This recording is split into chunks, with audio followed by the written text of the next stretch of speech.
Tell me about when you first decided to become a marine biologist. Yeah, so when I was little, my parents always vacationed at the ocean, and I was in the beginning really scared to go in the water. But my dad had no patience for that. He was a good German. So instead of, telling me, well, then don't go into the water, he bought me actually a pair of goggles. So he said, there's nothing underneath that you should be scared of. And I put my goggles on, went into the water, and then he had to drag me out because I loved it so much. Oh my gosh, that's like such a good memory, But why do you focus on turtles? That was actually happening by accident. So I love humpback whales, and that's the reason I started to study biology. But then when I just about started my master's, I had a chance to go to Costa Rica to work with leatherbacks, which are the largest of all sea turtles. And I just love the work. It's just absolutely incredible when you see, a sea turtle nesting for the first time, and you see her coming up the beach, and they look like dinosaurs, right? They're so ancient, and I was absolutely enamored, and I thought, well, that's kind of what I want to do for the rest of my life. That is so cool. What's the most exciting thing you have ever done during work? The most exciting thing? That's a difficult question because I think my life is kind of an adventure, I would say. So every day is something new. Maybe one of the exciting things is that I have jaguars on the beach that I patrol.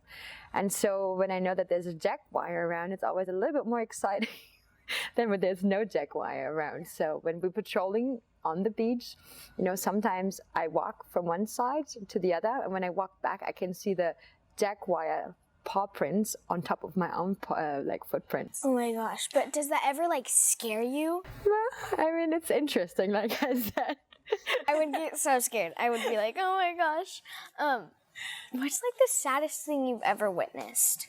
I work a lot on beaches where turtles are still get killed because turtle, it's a delicacy in some countries, especially Costa Rica. So people steal the eggs to eat the eggs and also sometimes kill my turtles. So sometimes it's really sad to see when that happened. Yeah, that would be so heartbreaking to see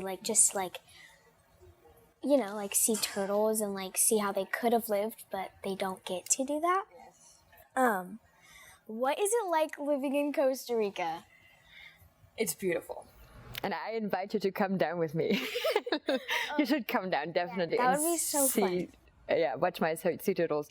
It's a beautiful country. So we have 2 coastlines, and we have, even though it's tiny, we have so many different ecosystems. So it's a total paradise for biologists, marine biologists, and even normal biologists. I can't think of a better country. Okay, so I heard that there are sloths. Have you ever gotten to pet a sloth before? I have. Because, people think sometimes that I am some kind of a magic veterinarian, and they bring me babies, like animal babies. And so they've brought me baby sloths before, and then I pass them on to friends of mine that actually have real rehab centers. Yeah. But so, yeah, I've had the pleasure, and it's also kind of sad, but baby sloths and other sloths that were found. I love sloths. They're just the cutest, and they're so slow, and I'm like, oh, you're so cute. What are you studying in graduate school? Ooh, that's a good question. So I study the migratory behavior and the foraging ecology of sea turtles.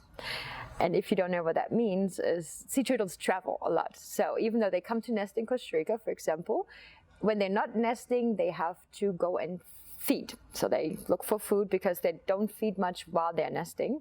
And I put little satellite transmitters onto their back, and then I watch them or kind of observe where they're going when they're not nesting. And that way I can map out which might be, important zones to protect, so nothing happens to them while they're traveling.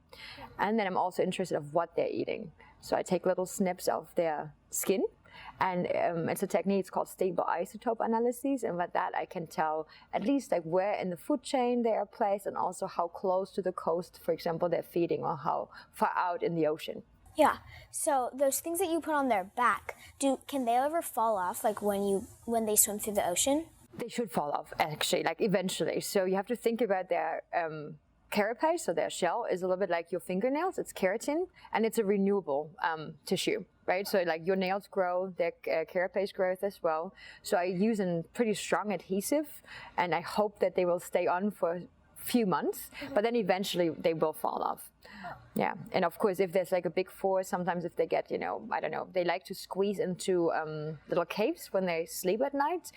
That also sometimes, tears or kind of takes off the satellite transmitter, which is really unfortunate. Yeah. So what do you want to do when you're done with school? So you never asked that question to a grad student. I have a lot of ideas. So I had the chance to get involved in a lot of advocacy and also much more environmental education.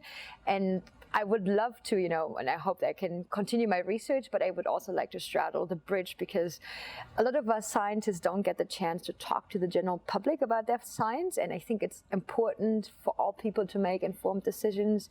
So I really hope that I can, continue that path, whatever that will look like. Yeah, that's awesome. Tell me about some of the ways that you live plastic free. Yeah, you know what? I have to say I'm not zero waste. I wish I would be, but I haven't managed to do that yet. But I had a challenge. I challenged myself last year to find one more item each month that I can, exchange for something that is not plastic. And of course, I did like all the things. Like I have a reusable water bottle. I have a travel mug that I take with me for like coffee and tea. Then I have a set of cutlery. So whenever I go out, I don't want to have, plastic cutlery. So I always have either bamboo or metal one with me. Then I started kind of going through my cabinets, and as a woman, I have like a lot of like hair products and stuff. So I exchanged my conditioner and my shampoo against first shampoo bars and conditioner bars. But since they're not super cheap, I actually do a lot. It's called no poo. So you don't use shampoo at all. And that was another month. Then I started using dental tabs for toothpaste. Bamboo toothbrush as well. Then I started to exchange my entire travel containers against, non-plastic, either metal or bamboo cases. Oh, and liquid wood. That's some really cool material that I found. And yeah, so there's a bunch. I can't remember all of it, but it's 12 months at least that I had like kind of exchanged for other things. That it must have been so hard, because like there's so many plastic like things to use, and when you try to cut those out, it's so hard, I know. Yeah, Ziplocs as well, for example. When you go and just pack your own lunch, because I cook most of my own foods, and so I needed to find stuff how I can transport my food with me to work. So I have, mason jars and stainless steel lunch boxes, and I found these really cool Ziplocs that are actually from an artist here in California that does these beautiful images of ocean life in front of California, and it's kind of washable and yeah. That's so cool. Yeah. What are some little things people my age can do to cut out plastic? Yeah, I always think, I know that you don't have as much power over your everyday lives. So, but you could definitely talk to your parents about what your lunchbox look like, for example, at school. So you can, think about what could you replace, like Ziplocs, or even the lunchbox itself, having stainless steel things, that you don't take little, plastic water bottles, and rather have a reusable bottle that you can take with you every day. And also maybe trying to rather make your own foods than buying packaged foods, because that's a lot of waste that you can, reduce right there. Yeah, that's a great idea, and I don't know why we don't like talk to our parents about it, but that's a great idea. Where is your favorite place to travel? One that I've been to, or one that I want to go to? I don't know. Both. So my dream is to swim with humpback whales in Tonga. That's an island, and one of my favorite places to travel to. That's actually really difficult, because I find it always interesting to travel, but I really love Costa Rica, honestly. I think it's a great country to travel, and even though I've lived there for 13 years now, I haven't even seen all of it. So I've seen a bunch, because I've also been a tour guide, but there's still, little corners that I would still love to see. Yeah.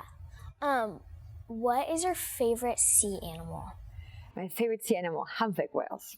Really? And then leatherback turtles. I don't know, I couldn't decide which of the two. Yeah, they're so beautiful. Thank you so much for answering all these questions, and it was so nice meeting you. Oh, you're welcome, and thanks for having me. Yes, of course.